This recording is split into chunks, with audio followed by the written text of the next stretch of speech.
문재인 정권에서 공영방송의 불공정 편파 보도 논란은 끊이지 않았습니다. 이 책자는 불공정 방송 국민감시단이 지난 20대 대통령 선거 과정에서의 불공정 방송을 모니터링한 결과입니다. 정권 부역이라는 표현이 등장할 만큼 당시 여권인 민주당에 유리하도록 이슈를 편향적으로 다루거나 쟁점을 왜곡하는 등의 사례가 가득합니다. 이 책자는 MBC 불공정 보도만 묶은 것도 책 한 권 분량이 됩니다. 특히 MBC는 지난해 7월 야권 유력 대선 후보 부인 취재를 위해 경찰을 사칭하는 불법을 저지르기도 했습니다. KBS는 2021년 4월 7일 재보궐선거 과정에서 오세훈 후보의 내곡동 땅 의혹을 19차례나 걸쳐 흠집내기식으로 보도했고 생태탕 허위 보도도 앞장서서 적극 보도했습니다. 반면 박영선 후보에 대해서는 공약 위주로 보도했습니다. 또한 우리 당이 2019년 6월부터 최근까지 3년간 MBC, KBS 시사 보도 프로그램 불공정 사례를 모니터링한 결과 그 사례가 MBC는 405건, KBS는 365건에 이릅니다. 이처럼 공영방송은 중립성과 공정성 상실로 국민의 신뢰를 잃은 지가 오래되었습니다. KBS 수신료 폐지 청원이 20만 명이 넘는 국민 동의를 받았고 MBC 메인 뉴스 시청률이 2%대를 기록하는 등 위기 상황이라는 내부 비판이 나올 만큼 국민의 예배를 받았습니다. 민주당은 그동안 공영방송의 불공정 보도의 실질적 수혜를 입었습니다. 자신들에게 유리한 보도는 편파 보도에도 눈을 감고 불리한 보도는 가짜 뉴스라며 징벌적 손해배상 책임을 지우게 하려던 민주당이 정권이 바뀌었다고 방송 장악 운운하는 것은 그야말로 양심불량입니다. 민생위기라면서 있지도 않은 일을 과대망상해 원구성을 지연시키는 것 또한 무책임하기 짝이었습니다. 어느 정권이든 언론을 장악하고 통제하려 든다면 국민 저항을 받을 수밖에 없습니다. 지금은 공영방송을 특정 세력이 아닌 국민의 품으로 돌려드리기 위해 지혜를 모아야 할 때입니다. 경제인문사회연구회는 국무총리 산하의 공공기관입니다. 설립 목적을 보면 국가의 연구사업정책 지원 및 지식산업 발전에 이바지함을 목적으로 한다라고 되어 있습니다. 그런데 현재 홈페이지를 보면 포용국가, 한국판 뉴딜 같은 문재인 정권의 핵심 국가 비전이 그대로 남아 있습니다. 새 정부 출범 2달이 지나도 아무 일도 하지 않았거나 새 정부의 국정철학에 맞춰 일할 생각이 전혀 없다고 봐도 무방할 것입니다. 현직 정의부 이사장은 민주당 그리고 문재인 대통령과 인연이 매우 깊습니다. 2008년에는 통합민주당의 공천심사위원, 2012년에는 민주통합당의 정치혁신위원장을 맡았습니다. 문재인 정권 출범 직후인 2017년에는 대통령 직속 초대 정책기획위원장에 임명되기도 했습니다. 문재인 정부 국정과제에 앞장서서 기획하고 추진한 핵심 인사라고 할 수 있습니다. 이러한 정 이사장이 임기를 이유로 버틴다면 윤석열 정부의 국정 철학과 비전을 제대로 뒷받침할 수 있겠습니까? 경제인문사회 연구회는 설립 목적을 상실한 채 세금만 축내게 될 것입니다. 정 이사장은 윤석열 정부의 공동기관장으로서 업무 수행할 의지가 있는지 상식과 양심에 비춰보고 조속한 시일 내에 자신의 거취를 결정해야 할 것입니다.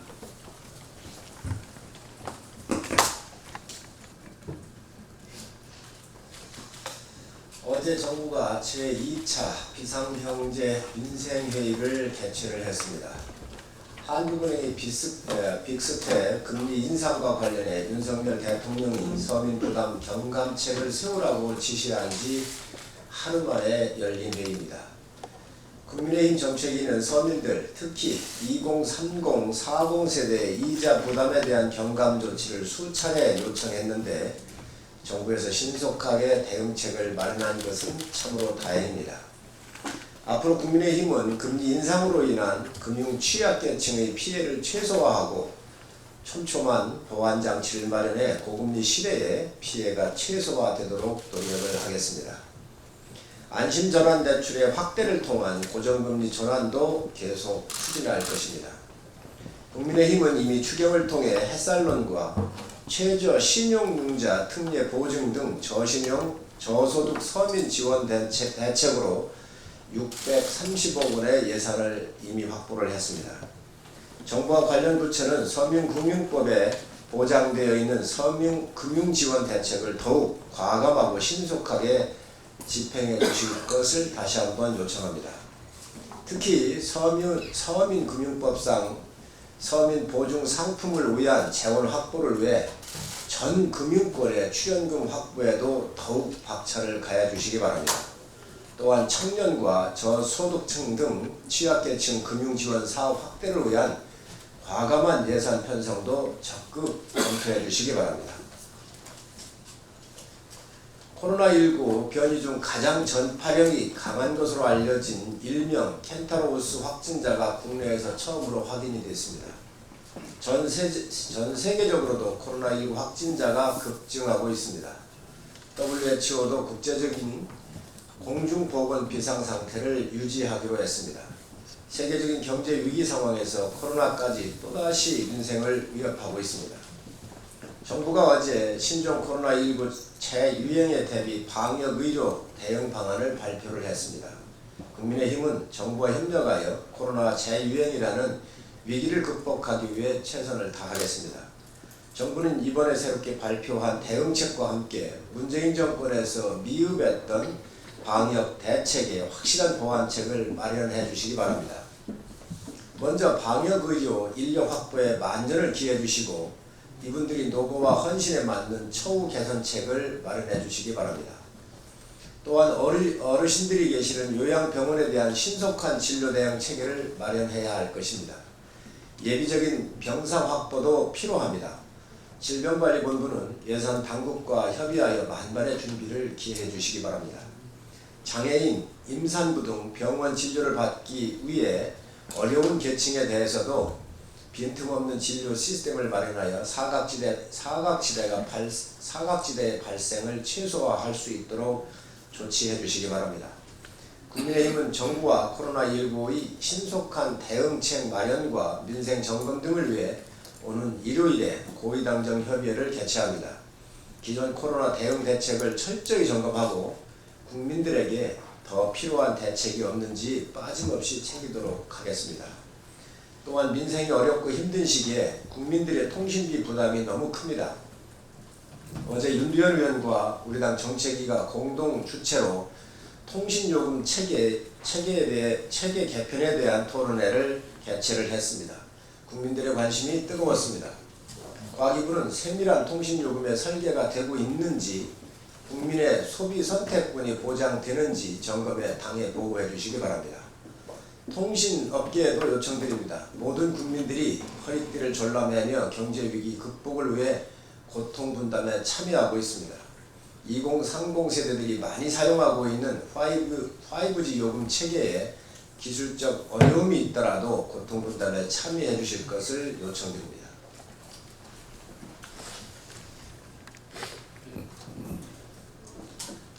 네, 민주당이 어제 원구성 협상 결렬을 선언하면서 원구성 지연의 책임을 또다시 우리 당에 떠넘기고 있습니다. 민주당이 과연 국회 정상화에 대한 의지가 있는지, 원구성 협상에 진정성이 있는지 의심하지 않을 수가 없습니다. 민주당은 협상을 하면서 법사위원장과 운영위원장을 우리 국민의힘에게 양보했다고 하고 있습니다. 그러나 법사위원장은 의장을 배출하지 않은 원내 2당이 법사위원장을 맡는 것이 오랜 국회 관행으로 확립되어 있고, 특히 운영위원장은 집권 여당의 원내대표가 운영위원장을 맡는 것이 국회 관례였습니다. 국회 관례와 법치주의 전통에 따라서 이미 확립되어 있는 부분을 자기들이 양보했다고 표현하는 것에 대해서 전혀 이해가 가지 않습니다. 우리 당은 처음부터 협상을 진행하면서 원구성 협상의 본질은 의장단과 상임위원장 배분이라고 얘기를 했습니다. 전제 조건 달지 말고 원구성 협상의 본질에 집중하자고 얘기했습니다. 그럼에도 불구하고 민주당은 지속해서 사개특위 구성을 전제 조건으로 들고 나왔습니다. 사개특위 부분은 분명하게 말씀드리는 바와 같이 검수완박법의 후속 조치입니다. 그렇기 때문에 사개특위를 우리가 받을 수 없다라고 얘기를 했고, 또 법사위에서 체계작구 심사권을 빼겠다고 얘기를 하고 있습니다. 이미 이 부분은 2년 전에, 1년 전에 다 합의해서 법까지 개정을 완료한 사항이었습니다. 거기에 더하여 이번에는 예결위를 상임위화하겠다는 조건까지 들고 나오고 있습니다. 이런저런 전제 조건을 더 많이 들고 나오는 걸 보니까 배보다 배꼽이 더 큰 것이고, 원구성 협상의 본질인 의장단과 상임위원장 배분에 대해서는 관심이 없다는 민주당의 생각이 확실한 것 같습니다. 우리는 그래도 양보하고 계속 인내했습니다. 민주당이 행안위와 과방위를 독식하겠다고 주장을 함에 따라서 국가기능의 본질에 해당되는 행안위와 과방위원장 자리는 당연히 집권 여당이 맡아야 함에도 불구하고 부득불 둘 중에 하나는 양보하겠다는 타협안을 제시하기도 했습니다.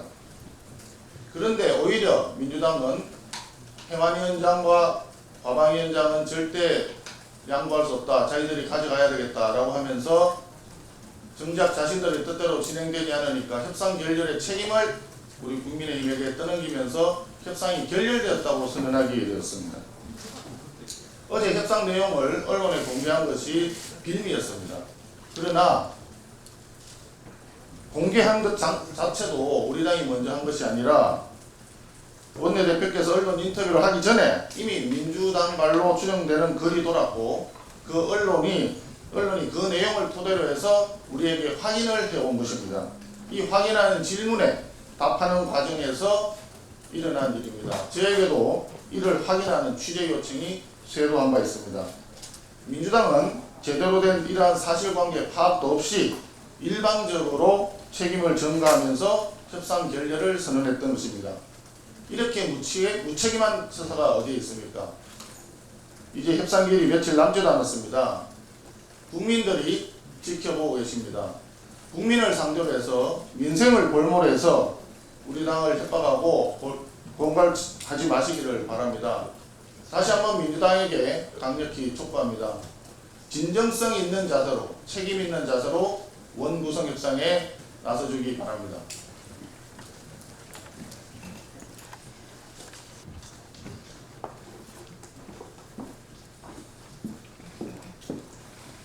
예, 어제 국민의힘 물가 및 민생안정특별위원회 제7차 회의를 개최하고 물가, 특히 밥상 물가를 점검하고 다가오는 추석 9월 10일 추석 물가 안정 관련 대책을 논의했다는 말씀드립니다. 특히 주부 두 분을 모셔서 밥상 물가 상승에 따른 고충과 의견을 청취하였습니다. 특히는 지난 6월 24일 제3차 회의에서 농림축산식품부에 요구했던 밥상 물가 14개 주요 품목에 대해서 가격 동향을 일일 점검하고 매주 공표하도록 했던 사항에 대해서 농림축산식품부가 농산물 유통정보 서비스를 통해서 매일 점검을 하고 공표하고 있다는 말씀을 드립니다. 또한 비축물자 및 적기 방출에 대해서도 요구했던 대로 관계부처가 추진을 하고 있다는 보고의 말씀도 드립니다. 앞으로 최대 명절인 추석을 앞두고 추석 물가 관련된 사항에 대해서 꼼꼼하게 점검하고 대책을 마련하겠다는 말씀을 드립니다. 그리고 제8차 회의는 다음 주 목요일 가계부채를 의제로 해서 논의할 계획입니다.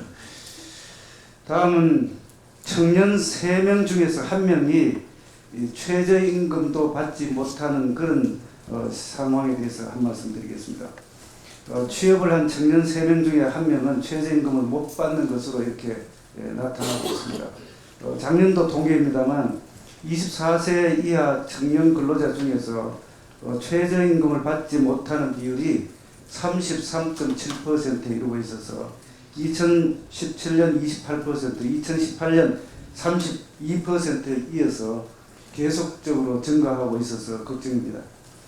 2017년도에 6,470원이었던 최저임금이 금년도에는 9,160원 그리고 내년도 최저임금은 여러분들이 잘 아시다시피 5% 인상된 9,620원으로 지금 결정이 되어가고 있습니다. 앞으로 최저임금을 못 받을 우리 청년들의 비율이 더 높아질까 매우 걱정스러운 상황입니다.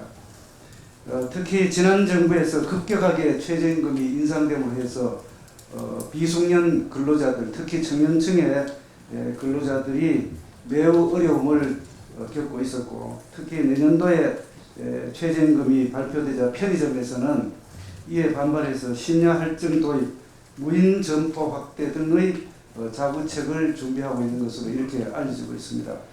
근로자의 권리를 보호하기 위해서 도입된 최저임금제가 오히려 근로자를 해고시키는, 그리고 비숙련 청년 근로자들에 대해서 걱정을 더 많이 깊게 해주는 그런 상태가 됐습니다. 윤석열 정부는 이러한 문제를 해결하기 위해서 최저임금 업종별 차등 적용을 제안을 했지만 결국 노동계의 반대로 발생되지 못했습니다. 여러 가지 외적 요인으로 결정되는 최저임금 체계 구조 개편 관련되는 과정을 개편을 해서 소외된 청년 근로자, 플랫폼 노동자, 특수고용자들에 대한 대책을 마련하는 것이 시급하다는 말씀을 드립니다. 이상입니다. 새 정부의 지방교육 재정교부금 개혁에 대한 민주당 및 시도교육감님들의 의견을 존중합니다. 학령 인구 감소만으로 교육재정 소요를 판단할 수 없으며 교육 환경 개선이 시급하다는 주장은 나름의 타당성과 논거를 갖고 있습니다. 그렇지만 새 정부의 개혁 방향에 대해 무조건 반대만 할 일은 아닙니다.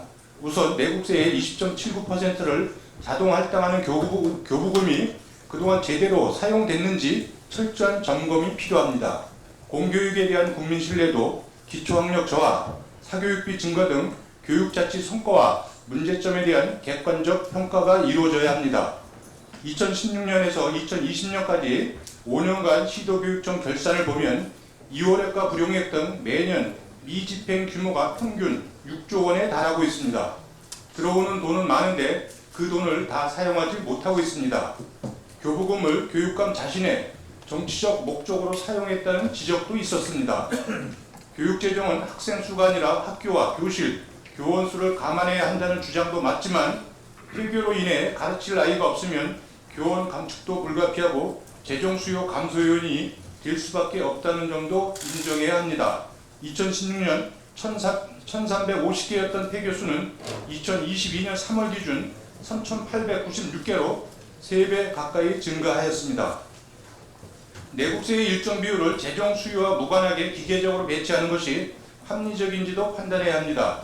정해진 재정 규모의 사업과 정책을 짜맞추는 것보다는 수요에 맞추어 재정 규모를 결정하는 것이 미래 재정 수요에 능동적이고 유연하게 대처할 수 있습니다. 지금의 교육재정 교부금 제도는 학령기 인구에 비해 교육시설과 투자의 여력이 턱없이 부족했던 시절에 만들어진 제도입니다. 시대와 상황이 많이 바뀌었고 그 시절과는 비교할 수 없도록 개선되었습니다. 그리고 더 다양한 교육 영역에서 새로운 재정 수요가 발생하고 있습니다.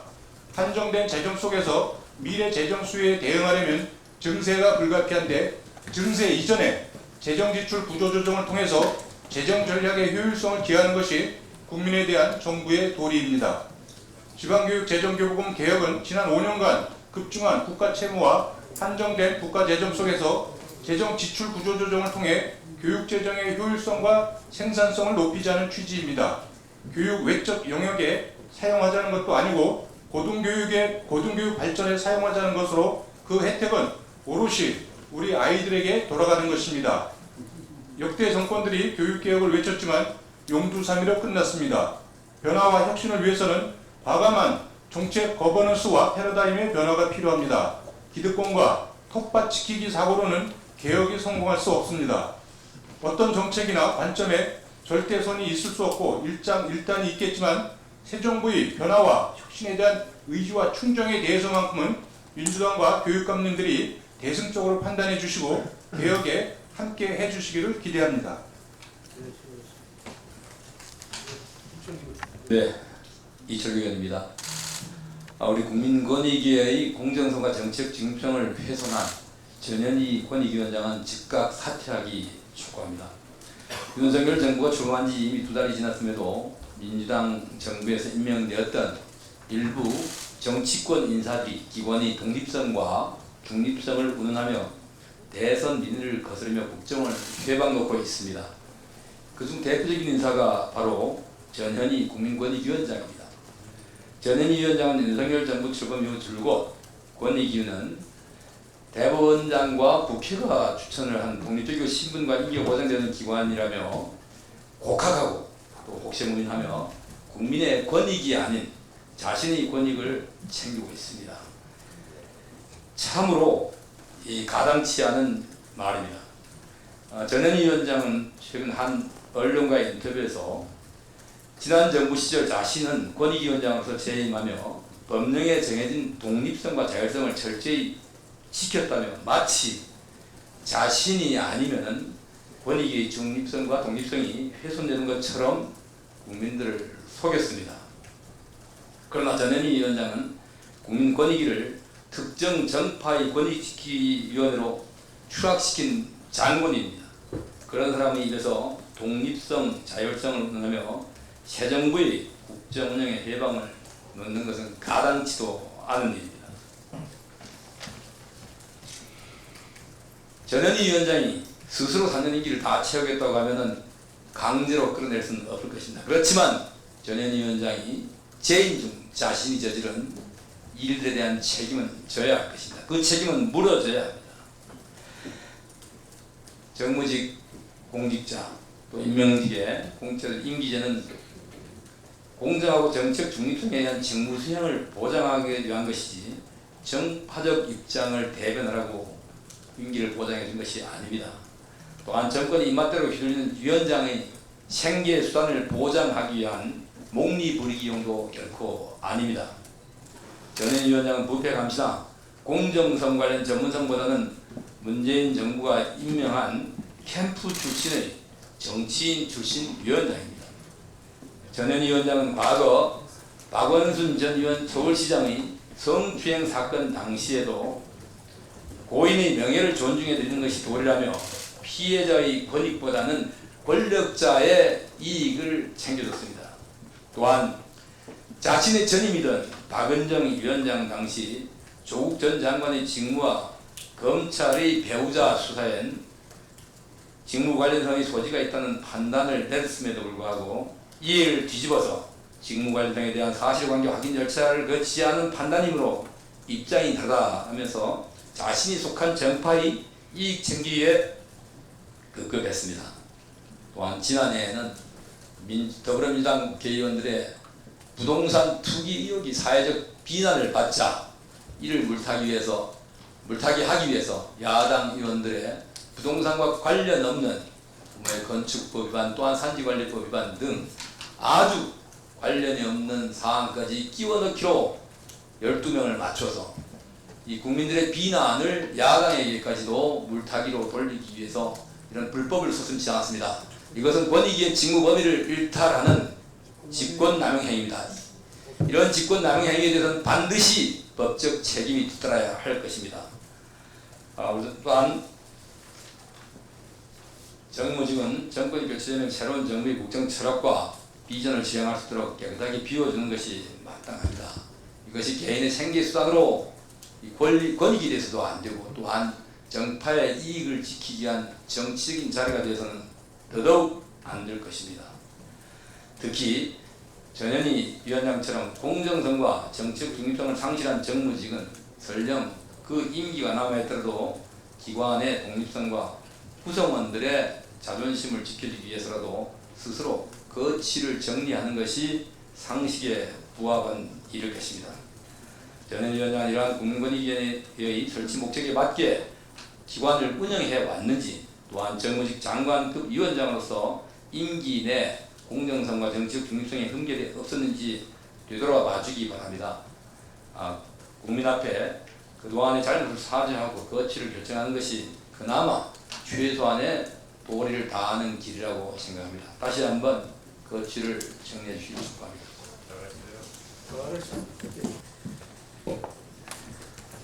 원내대표 가방이 단사 박성중 위원입니다.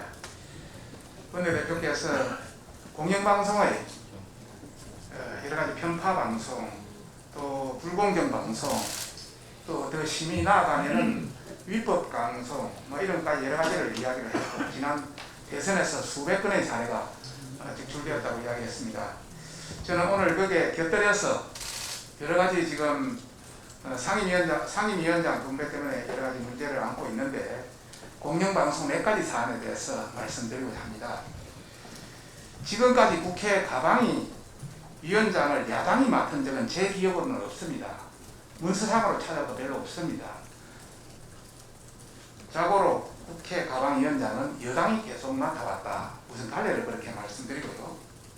두 번째는 KBS, MBC가 민노총에 완전히 장악된 그런 노영방송이라는 것은 증거는 차고차고 넘칩니다.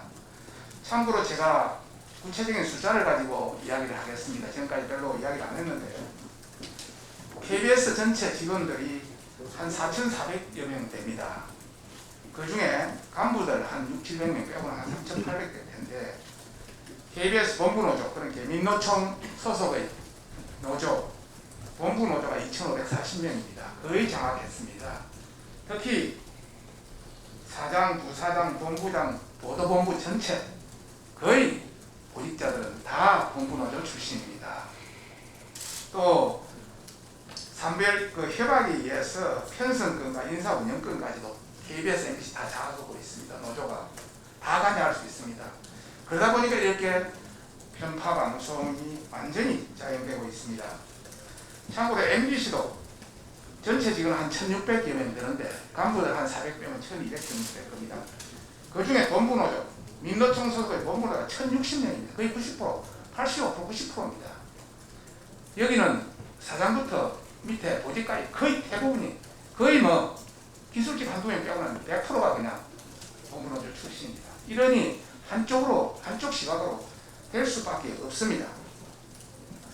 세 번째 제가 말씀드리고 싶은 것은, 5년 전에 문재인 정부가 출범했을 때 임기가 멀쩡히 남은 사장들을 온갖 불법 폐합질로 쫓아낸 것이 민노총 산하 은노련 지부 조합원들이었습니다. 그 증거 자료 있습니다. 또 불법 파업에 참여 안 했다고 많은 진미라든지 각종 정상이라든지 만들어 가지고 많은 행사에 앞장선 전위대였습니다. 이런 관점에서 정말 많은 문제점을 안고 있기에 저희들은 방송 장악할 의도도 없고 그럴 힘도 없습니다. 정말 국민한테 유익한 방송, 또 정말 공정한 방송, 또 합리적인 방송, 중립적인 방송으로 되돌아 놓겠다, 되돌이표의 그런 의미를 갖겠다, 이런 차원에서 저희들이 열심히 어떤 가방위를 또 요청하고, 또 그에 곁들여서 또 다른 측면에서도 정말 정상적으로 이제는 가야 되지 않겠느냐, 이런 차원에서 저희들이 열심히 하고 있다는 걸 국민들께서 알아주셨으면 하는 바람입니다. 마지막으로 한 가지 더, 얼마나 편파 방송, 왜곡 방송, 불법 방송을 하는 사례를, 가장 최근 사례 하나만 들겠습니다. MBC 박성재 사장이 탈북어민 강제 국성 은폐하는 것도 모자라서 자유를 찾아온 34,000 탈북민의 기순을 여행이라고 모욕했습니다. 그래서 정말 이에 대한 사죄하고 사퇴할 것을 정말 촉구합니다.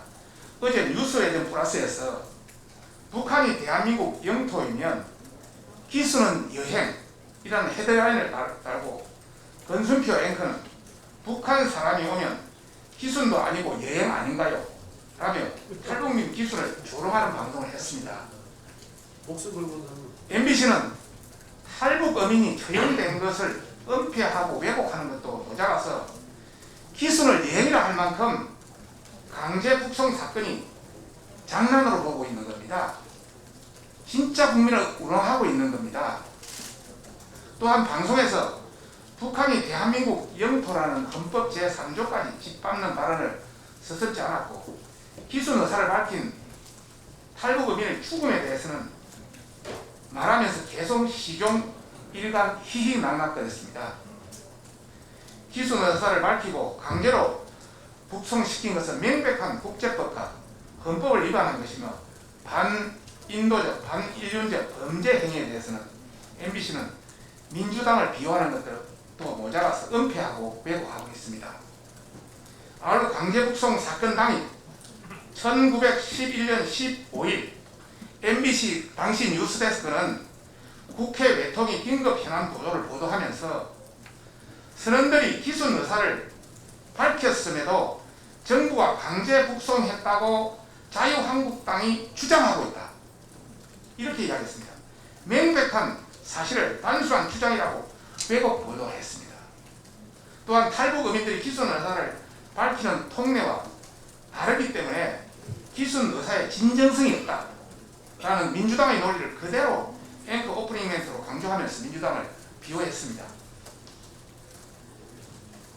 그런데 이번 통일부가 공개한 사진으로 북한 어민 이명희 기순 의사를 밝혔음에도 문재인 정부가 강제 북송을 시킨 사실이 만천하에 드러났습니다. 기순자들을 북한으로 돌려보낸 것은 문재인 정부가 우리 국민들을 공개 처형장으로 보낸 살인행위입니다. 줄곧 민주당 정권의 나팔수 노릇을 했던 MBC는 인간의 보편적 가치인 인권보다 자신의 좌파 진영 비호에 몰두하고 있습니다. 심각한 편파 보도입니다. 더 이상 두고 볼 수 없는 수준입니다. MBC 박성재 사장은 탈북민 기순을 유행이라 모욕하고 강제 북송한 사건에 또 왜곡한 것에 대해 책임지고 사퇴하시기 바랍니다. 이상입니다. 국방위관사 신우식 의원입니다. 마리논 헬기 추락 참사의 전면 재수사를 촉구합니다. 이틀 뒤, 그러니까 7월 17일이면 해병대 마리논 헬기 추락 참사 4주기 되는 날입니다. 참사 이후 4년 동안 지금까지 이 비극에 대해서 책임을 지거나 처벌받은 사람은 단 한 명도 없습니다. 지난해 6월에 검찰이 피의자 전원에 대해서 증거 불충분으로 무혐의, 불기소 처분을 내렸습니다. 많은 국민들과 유가족을 아연실색하게 만들었습니다. 피해자만 있고 가해자가 없는 황당한 사건입니다. 추락 영상, 정부의 사고조사 보고서, 국내의 전문가 의견 등 증거는 차고 넘칩니다. 그런데 증거가 불충분하다는 어이없는 처분을 받았습니다. 이것이 과연 문재인 전임 대통령과 박상기, 조국, 추미애, 박범계에 이르는 전 정권의 4명의 법무부 장관이 부르짖었던 공정과 정의였는지 황당합니다. 게다가 문재인 대통령은 마리논 헬기 참사의 핵심 관계자이자 피고소인 신분이었던 김교원 당시 카이 사장을 청와대 민정수석에 임명했습니다. 김교원 전 민정수석이 아무리 친문 인사라도 이렇게까지 할 수 있는지 정말 후안무치하다는 표현을 하지 않을 수가 없습니다. 한편 마리논 헬기 추락 사고의 조사 결과 역시 미심쩍은 부분이 많습니다. 메인 노타 축이 부러진 것이 사고의 핵심 원인인 것은 맞습니다.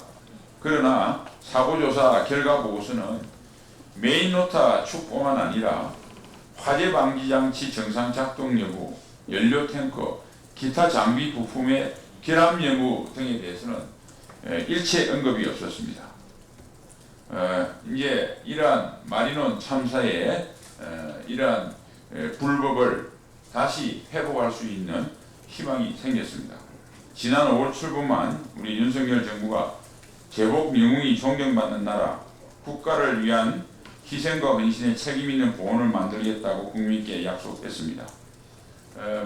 정부는 마리넌 헬기 참사를 원점에서 재수사해서 반드시 원인을 규명하고 책임자를 엄중히 처벌할 것을 촉구를 합니다. 특히 과거 수사 과정에서 위압이 있었는지 여부 등 전면적인 수사가 이루어지도록 해야 되겠습니다. 정부는 철저한 재수사를 통해서 유가족들이 눈물과 절규를 보듬고 문재인 정부에서 행해진 반정의, 불법을 엄단해 공정과 정의 그리고 법치를 보호해 줄